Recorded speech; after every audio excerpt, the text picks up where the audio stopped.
Olá pessoal, aqui é o Diego de Moura, diretor da TMC Treinamentos em Compatibilidade Eletromagnética. Continuando aí a nossa contribuição a respeito do tema, hoje a gente vai fazer uma apresentação, uma análise dos campos elétricos e magnéticos gerados pelos circuitos integrados de placas eletrônicas. Primeiramente aí a gente vai fazer uma apresentação teórica a respeito do fenômeno, posteriormente a gente vai fazer as medidas dos campos elétricos gerados por um circuito integrado de uma placa eletrônica, através dos nossos equipamentos de medida do nosso laboratório.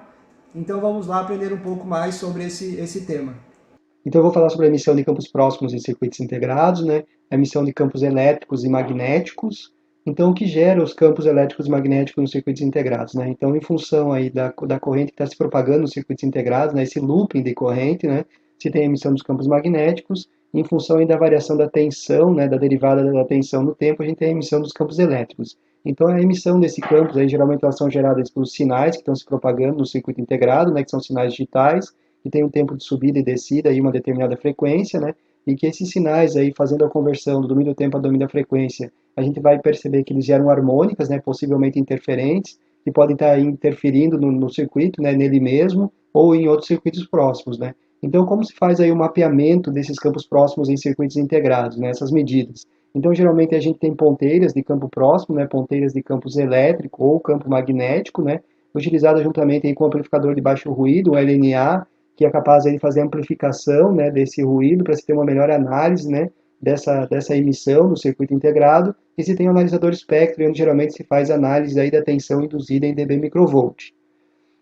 Então, aqui os equipamentos que a gente vai utilizar para fazer a nossa análise, a medida dos campos próximos, então a TMC ela dispõe de um conjunto de ponteiras, a gente vai utilizar aqui a ponteira de campo elétrico, que é a ponteira E5, essas ponteiras aí trabalham até 6 GHz, a gente vai utilizar aí um amplificador LNA, que trabalha até 2 GHz, um amplificador de baixo ruído, e vamos utilizar o nosso analisador de espectro modelo GSP827, que trabalha até a frequência de 2.7 GHz.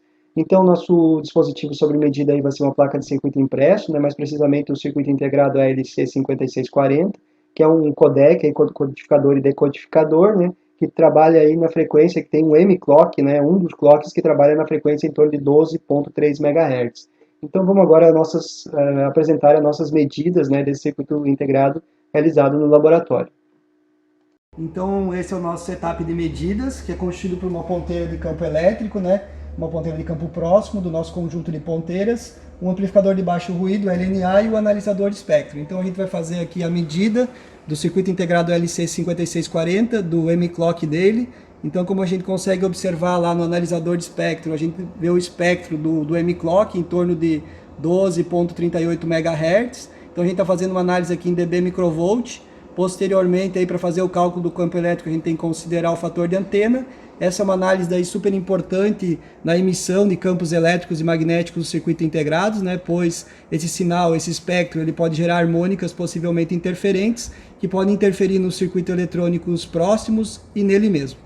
Então esperamos ter contribuído novamente com o nosso vídeo a respeito do tema da compatibilidade eletromagnética em dispositivos eletrônicos. E para maiores informações sobre nossos serviços de treinamento, acesse o nosso site www.tmctreinamentos.com.br. Obrigado.